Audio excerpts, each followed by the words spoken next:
কুয়াকাটার সবচেয়ে দামি রিসোর্টে আজকে আমরা যাচ্ছি, যেখানে এক রাত থাকতে হলে 30 থেকে 40 হাজার টাকা পর্যন্ত লেগে যায়। কুয়াকাটা আসার পর থেকে ভাবতেছিলাম এই জায়গাতে আসবো, আর আজকে ফাইনালি সকাল সকাল রেডি হয়ে বের হয়ে পড়লাম। এখানকার ভ্যানওয়ালা মামারা থেকে শুরু করে দোকানদারওয়ালারা সবাই বলতেছে ওই জায়গাতে যাওয়ার জন্য। জায়গাটা নাকি এত বেশি সুন্দর। সবার থেকে শোনার পর আমার যাওয়ার ইচ্ছা আরো দ্বিগুণ বেড়ে গেল, আর ফাইনালি আজকে আমরা চলেই আসলাম। এই জায়গাটার নাম হচ্ছে শিকদার রিসোর্ট অ্যান্ড ভিলা। বিশাল বড় এরিয়া এটা, আর এই পাশে এগুলো হচ্ছে এক একটা ভিলা। এই ভিলাগুলোর কথাই আমি শুরুতেই বললাম, এগুলোতে থাকার কস্ট পার নাইট প্রায় 30 থেকে 40 হাজার টাকা পর্যন্ত হয়। আবার কম বাজেটেও এখানে থাকা যায় মেন রিসোর্টেই। আমার তো কুয়াকাটা জায়গাটা খুবই পছন্দ হয়েছে, আর নেক্সট টাইম একদিন ইনশাল্লাহ এইখানে থাকবো। মানে আমার ভীষণ শখ আর কি, কথায় আছে না শখের তোলা 80 টাকা, ওই রকমই হয়েছে বিষয়টা। আজকে সকাল থেকে প্রচুর পরিমাণে রোদ, এই রোদের মধ্যে আমি জায়গাটা ঘুরে ঘুরে সুন্দর করে দেখতেছি। খুবই ভালো লাগতেছে, চারিপাশে এত বড় একটা জায়গা, ঘুরে ঘুরে শেষ করা যাবে না হেঁটে। বিচ থেকে এই রিসর্টের বিশাল বিল্ডিংটা দেখা যায়। আর এখানে আসার পরও ভীষণ ভালো লাগতেছে আমার, যদিও প্রচুর রোদ, তারপর ওই রোদের মধ্যে একটু ঘুরে বেড়াচ্ছি। আজকে আমরা আসছি মেইনলি ঘুরতে আর সুইমিং পুলে সুইমিং করতে।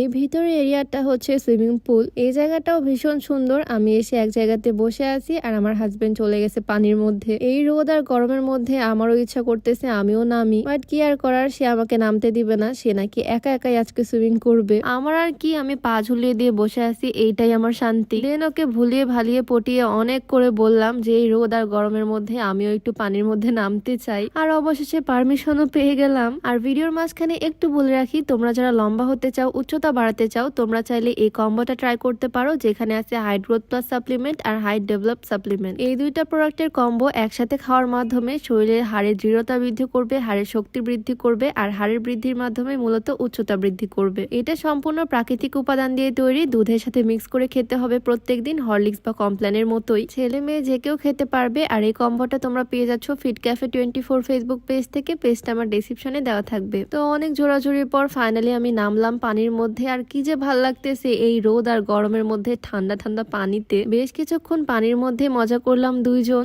আর তারপর আমি পুল থেকে উঠে ড্রেস চেঞ্জ করে আসলাম চেঞ্জিং রুম থেকে। আর এদিকে সে এখনো সুইমিং করতে বিজি। এই সুন্দর জায়গাটা আমি আরেকটু ঘুরে ঘুরে দেখবো, সেজন্য ওকে বারবার বলতেছি উঠতে। আর এই তো এদিকে আমি সুন্দর একটা আউটফিট পরে চলে আসছি। এই ফুল জায়গাটার মধ্যে বড়লোকি একটা ভাব আছে, তাই না? এই পুরা জায়গাটাই আজকে ঘুরে ঘুরে দেখবো। এত সুন্দর পর্যটন স্পট, মানে কুয়াকাটার সবচেয়ে দামি জায়গাই হচ্ছে এটা। আমি এদিকে পুলের পাশ দিয়ে ঘুরঘুর করতেছি, আর সে এখনো উঠে না। সে আজকে একদম মন প্রাণ ভরে সুইমিং করছে। এবার সে সাগরের পানিতে গোসল করেনি, তাই সুইমিং পুলে যা ইচ্ছা মজা করলো। আর দেন আমি বের হয়ে পড়লাম পুরা জায়গাটা ঘুরে দেখার জন্য। ওয়েদারটা আরেকটু সুন্দর থাকলে, মানে রোদটা একটু কম থাকলে জায়গাটা ঘুরে আরো বেশি মজা পেতাম। বিকালের দিকে হয়তো জায়গাটা আরো বেশি সুন্দর লাগে, এখন একদম কড়া রোদ। বাট তারপরে আমি ঘুরে ঘুরে দেখতেছি সবকিছুই। এখানে সুন্দর একটা ব্রিজ আছে, ব্রিজের নিচ দিয়ে বোট চলে। সব মিলিয়ে তো আমার কাছে জায়গাটা দারুণ লাগছে। তোমাদের কাছে কেমন লাগলো অবশ্যই কমেন্টে জানিও। তো আজকের ভিডিওটা এখানে শেষ করছি। সবাই ভালো থাকো, সুস্থ থাকো, দেখা যাবে নতুন কোনো ভিডিওতে। সবাইকে আল্লাহ হাফেজ।